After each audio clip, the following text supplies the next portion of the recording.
You're listening to the Empowered Whistleblower syndicated radio show, hosted by talk show host, speaker, author, and coach Dawn Marie Westmoreland, and broadcast on WPVM FM LP 103.7, the voice of Asheville. If you're looking to become more resilient, courageous, and empowered, you're in the right place. Welcome to the show.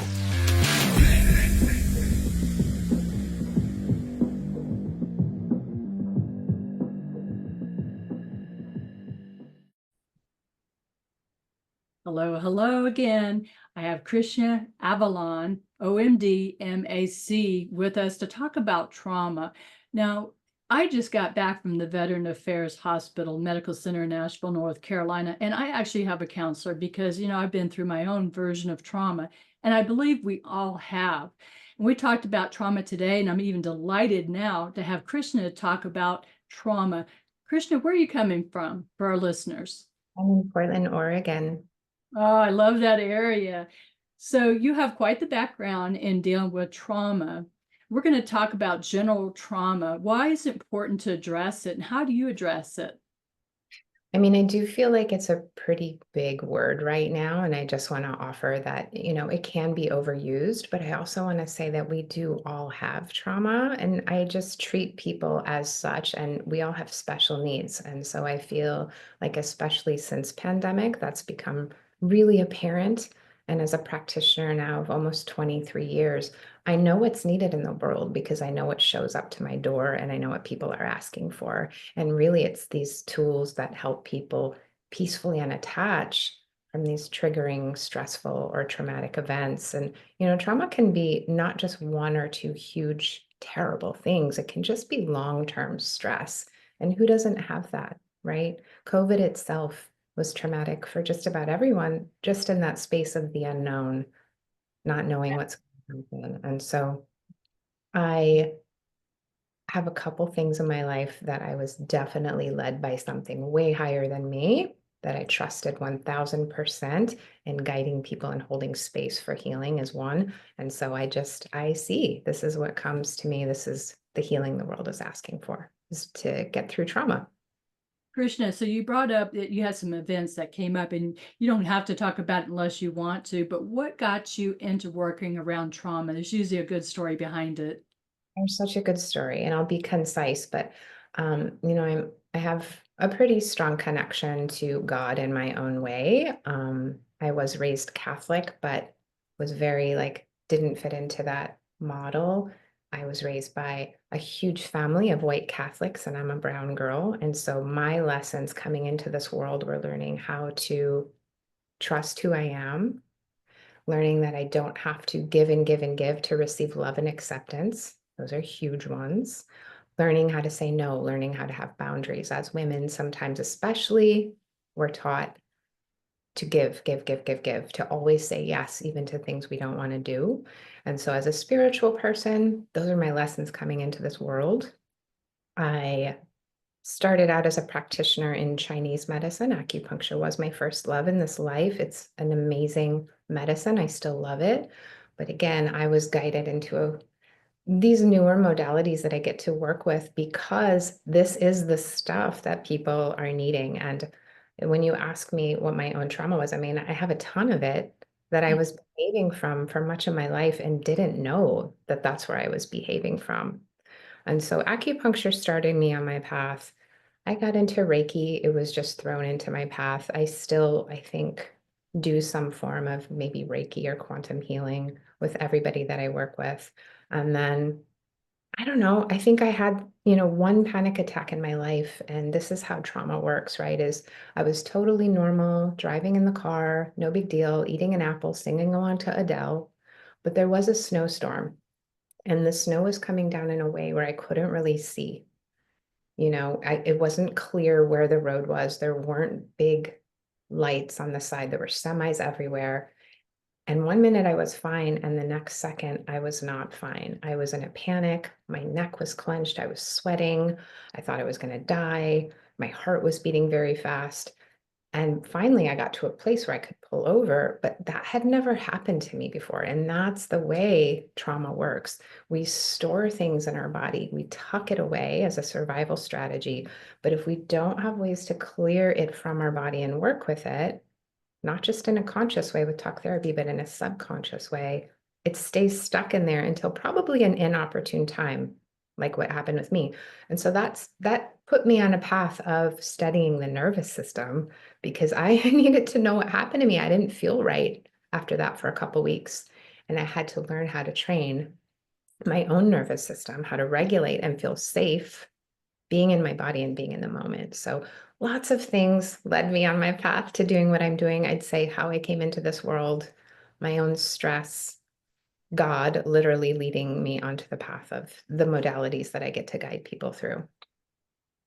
That's quite a background, and I can relate to it so much growing up Catholic myself. And, for the listeners, and I know what Reiki is, but I know there are people out there like, what's Reiki? And sometimes people call it Reiki. Could you kind of give a brief description? Because I think people know acupuncture is dealing with, needles and the Mhm. energy fields. Yeah, acupuncture is all about balancing your energy to get your energy flowing more freely. Just in the most simplistic definition, it's 5,000-year-old medicine, right? It's ancient. Mhm. And Reiki is simply defined as universal life force energy. We all have it, we're all connected to it. And when a practitioner is facilitating Reiki, I'm literally just channeling that. I'm not giving you my energy or taking yours. I'm a channel for the life force energy that's already available and then offering it to your system to whatever degree is appropriate for you. So, yeah, it's not like I'm giving or taking, it's just I'm a channel for that life force that we're all connected to. It's very beautiful. And honestly, I find it's more impactful when I'm not in person because my own physical energy is not even a part of the equation. Like we get to do it long distance as well. And I definitely understand where you're going with that. What do you think is the biggest reason for trauma today? I mean, there's a million reasons, whether you're, a veteran fighting in foreign wars or dealing with, advocates that are people out there that are not advocating for you. What is the biggest traumas right now that you see? It's such a great question. And I think that our um, I don't want to say lack, but our inability for a lot of people to create space and time for healing and processing. And so what happens when something stressful happens, I think about my teenage daughter growing up in this time and all that they go through and social media's impact and Wow. you'll see something disturbing as you're scrolling through the internet and you'll just keep going, right? We didn't have this when you and I were growing up. We think back 100 years, that was so much information just for one day of your life. And we're doing that all the time. And so I think that's a big part of it, the not having space or time to process. I watched an 80s movie with my daughter over the weekend, and I love doing that with her because she loves them. And I miss the 80s incredibly. And there was just, people would go through something stressful, and then there was this space to like be with it. And I think that's a big part of what is missing and probably the right tools to get to support you and get through that because a lot of us don't even know that we're behaving from our wounds that are unhealed. We don't even know that. Yeah. So Do you follow the book, The Body Keeps Score? I don't follow it, but it's a very important book. It's pretty heavy stuff to process. I've listened to it. I mean, he's amazing. And it's all true, but it's a lot of very traumatic stories of people. It helps you understand what happens from those stories. It's an important read, but I'll listen to like 5-10 minutes of it and then I'll take a pause. I get that. I totally get it. Yeah, it's deep. Yeah, very scientific and such. So, how do people find you when they're looking for help with trauma? That's a great question. A lot of people I've already been working with. A lot of people go down their own searching on the internet for ways to work with the subconscious mind, which is one of my specialties, and another modality that I'm trained in. Um, called internal family systems, which is another pretty special revolutionary system for working through mental health. So they'll find me when they've heard about those things. Maybe they've heard me on a podcast. Maybe they start hearing about the subconscious mind or internal family systems. If they're looking for a specific kind of therapist, they'll find me that way. A lot of times it's word of mouth, though. And those So are the best. do a lot of speaking, but a lot of people will just hear me on a podcast and then sign up for 10 sessions without meeting me, which is Oh, fantastic. But a lot of my people I get to work with have known me a while, have seen me grow into these other modalities I now get to work with, or have heard about me. Like I treat families, I treat couples, I treat, like the entire. so what is your favorite type of client? Because I know I'm a coach and I do consulting too, and we all have that favorite type of client. Mm. I love working with people, honestly, who have been in talk therapy for a long time, but Mm. haven't been able to get past the stuff that is still holding them back, or the wounds that they're still stuck in. And the reason why I love to work with these people is because talk therapy does save lives, but you're only working with 3% of your mind. The subconscious mind creates 97%. So when I get to guide people through subconscious work, which is deep excavating, it's where our behaviors, our beliefs, our habits, and our patterns are stored. And if you can peacefully unattach from those self-sabotaging behaviors, habits, patterns that have been so hard for you to make changes from all your life, go in a direction and create a new experience, that's very exciting for me, because it's the work for me that also helped change my life. When I would look at other Mm. people's lives and being like, why can't I make that happen? Why is it so easy for them? It comes from our limited beliefs about what we deserve Mhm. worth, because that's the only experience we have. So those beliefs need to be expanded and they need to be changed so that you can have a new experience. I agree.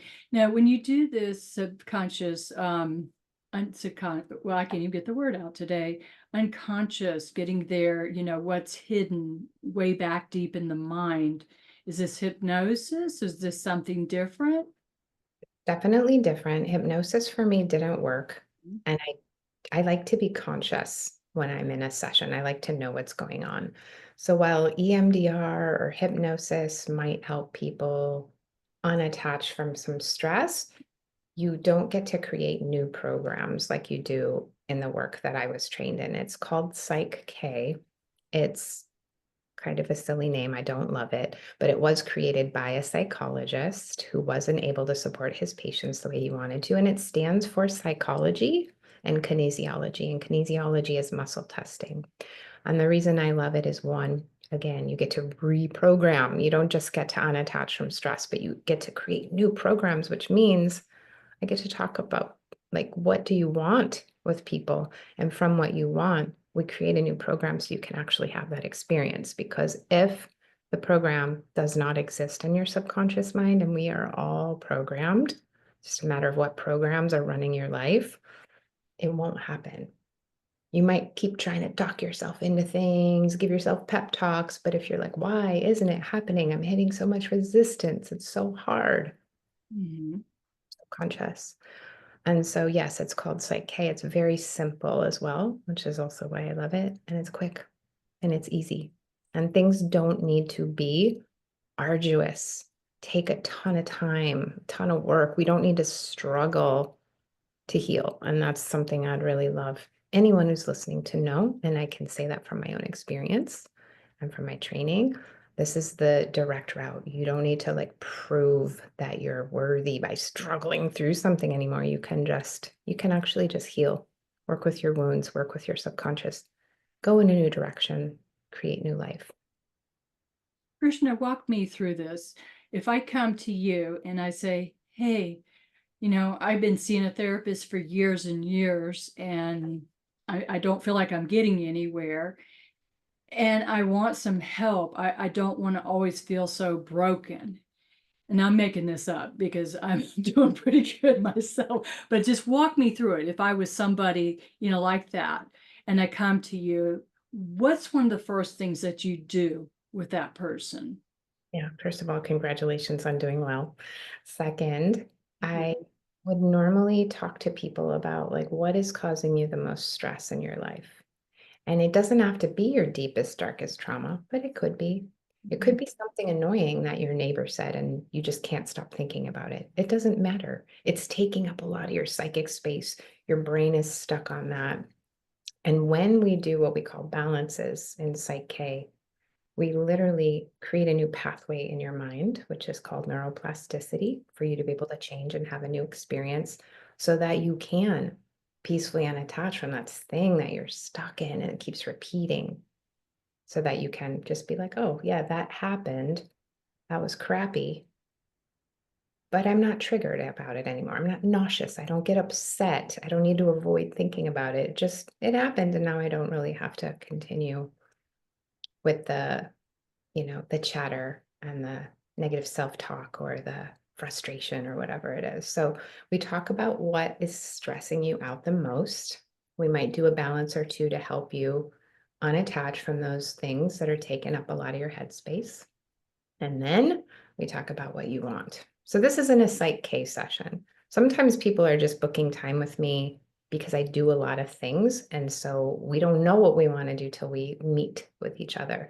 I might also blend some internal family systems, which is a deeper inner inquiry. And that was also formed by a psychologist who wasn't serving his patients the way he wanted to. They're both formal mental health frameworks. Sometimes I combine them. So we're often talking about what is most stressful in your life, and we're often talking about, well, what do you want? What do you want to be experiencing? So for Psych K, that's what we're doing. Sometimes in a session, though, we might start off with some IFS inquiry, see what's going on deeper in your system, what parts of you want your attention, because a lot of parts of us need witnessing. And part of the reason we can't have the experience we want is because our body, our parts are trying to tell us something and we're not listening. And so they can become very extreme, these parts of us, to try and get our attention. But again, Dawn, people don't know yet about these modalities. And so they don't understand that this is possible and it doesn't have to take long. It's like the right modalities really can help you get to where you're trying to go and heal and be loving with yourself and have a more compassionate experience in your life. So yeah, it depends on what people are doing with me, but that's how I love to work, is when people just book time and then we get to free flow with what's most supportive for you. That's great. Yesterday I took my mom out to dinner, and she had been in the hospital and rehab for about a month, and she's very crippled up. She doesn't walk very well. And out of nowhere, this guy about my age came up, him and his wife, and offered to help my mom get in the truck. And that's the hardest thing, is getting in my truck. And the lady next to him, I'm assuming it was his wife, she said, just right out of the blue, "You're a caregiver, aren't you?" I said, "Well, this is my mom. I've been doing this 7 years." She goes, "Be gentle on yourself." And I said, I asked her, "Are you a nurse?" She goes, "No, I'm a teacher." And I like how you talked about being gentle with yourself. Let's go a little bit more into that, if you don't mind. Do you think people are too hard on themselves? I do. I Mm. think that we are our worst critics. I also think that they're, from an IFS language standpoint, we do have parts of us that are critical or judgmental to help us survive. Those parts are helping younger, more vulnerable parts that are stuck in a wound survive. And so those parts can be extreme and not comfortable and not pleasant, like a critic. But imagine learning to talk to that part of you and realizing, oh, this part of me has been trying to help me survive since I was like age 5. What, Hmm. what do they need? What do they want me to know? Are they tired? Would they like to rest? Do they just need to know that I'm here and they're not alone? Oh my God. It's lives. It's so beautiful to be with and witness.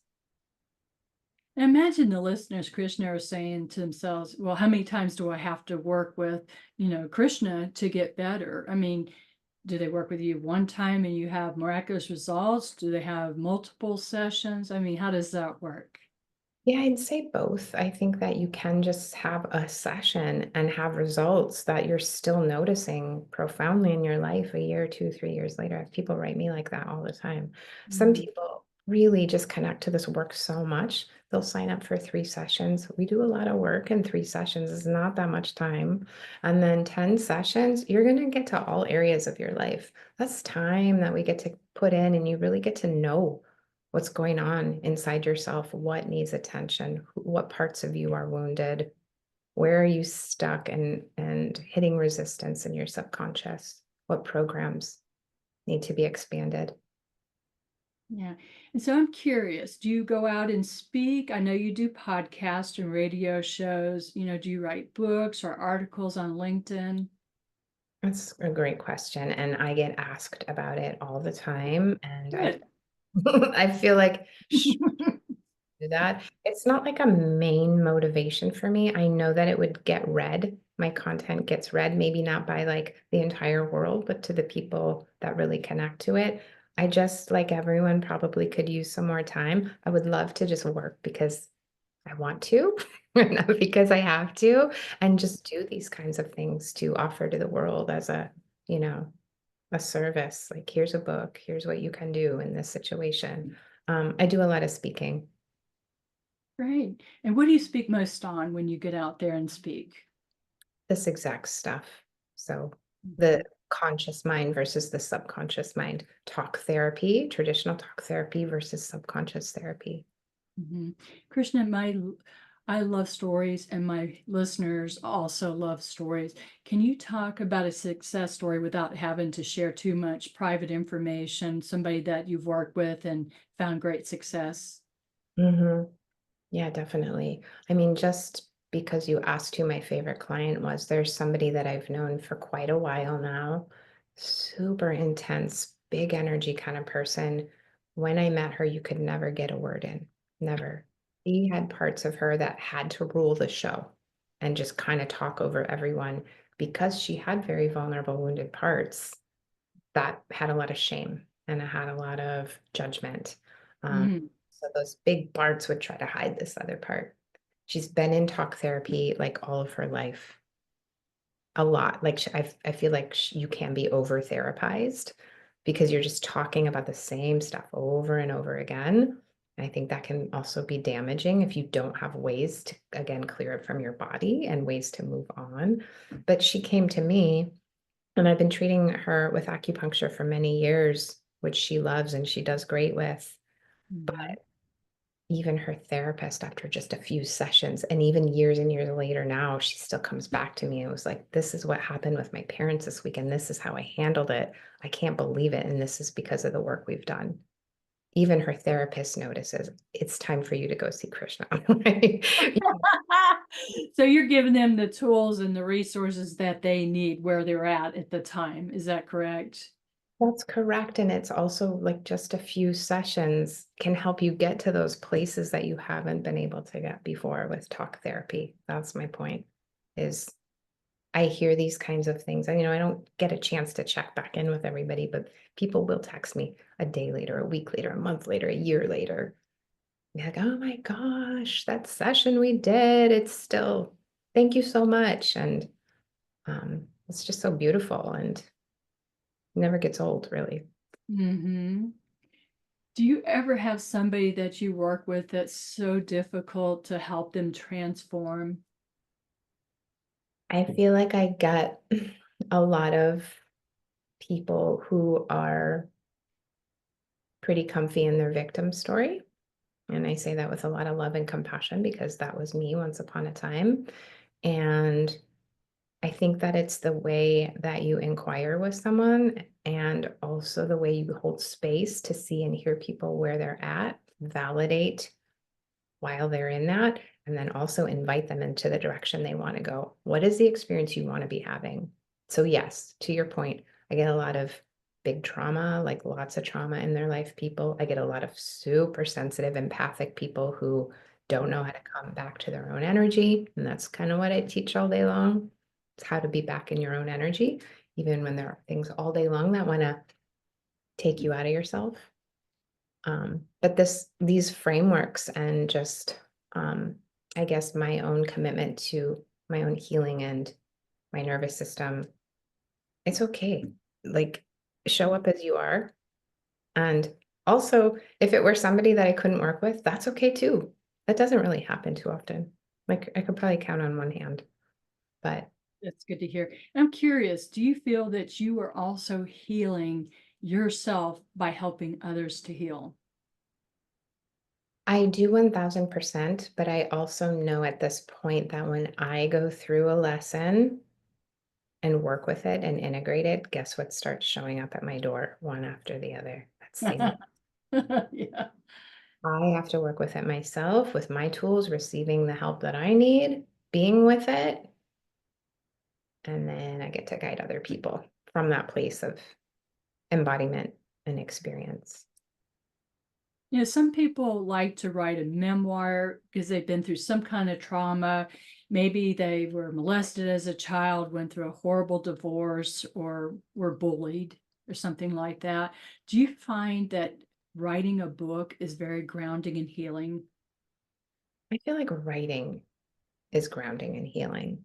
I don't have the like goal of, oh, this is going to be a book and this is going to be having this goal. But writing is one of those things, again, I would do way more often if I had the time. But when I do it, it's incredibly grounding and healing. Mm. Yeah. Do you see us as a nation, as a world, healing more or having more trauma? Just your opinion. I feel like it's both. I really do. I feel like we have access to so many things these days, which can be both a pro and a con. But I also remember that, like, as a soul, I believe that this human experience for me is just like a blip in time. It's very temporary. And that helps me both follow life and beauty and what makes me want to live. And it also helps me, um, it brings me a lot of solace knowing that, like, the struggle and the suffering of the world, it is very temporary, right? And we have, as human beings, been through actually worse with like violence, worse with disease, worse with all kinds of things. So those are kind of things for me that help me keep it in perspective. But um, yeah, I just think because everything is so publicized and like there's just always so much information. I mean, I feel like that causes trauma in people's nervous systems kind of continually all day, every day if you're a person that's online a lot. Yeah, I could see how social media could be very traumatic, Exactly. get under people's skin at times. I mean, it's not all bad. I love it because, people, my family members get to see my garden or my pets or, fun things. But I could see how it could be, really challenging. Well, we are out of time. This has been such a good information and grounding experience talking with you, Krishna. How can the listeners contact you, find you? What social media are you on that they can contact you? Yeah, thank you. I love connecting, but I'm not online very much. So Okay. find me on Instagram. A lot of people like to read my stories. I post when I feel like it and when I want to share, and I love it there. And then some people do find me to work with me on LinkedIn, and then just my website. You can just send me an email or a text. I'm old fashioned like that. Okay. And how do we get to your Instagram and, your website? It's just my name. Krishna Avalon is my handle on LinkedIn and Instagram, and that's my website as well. Okay, very good. Thank you. Thank you so much to the listeners. Stay empowered. We'll see you next time. I'm your talk host, Dawn Westmoreland. Stay empowered. We'll see you later.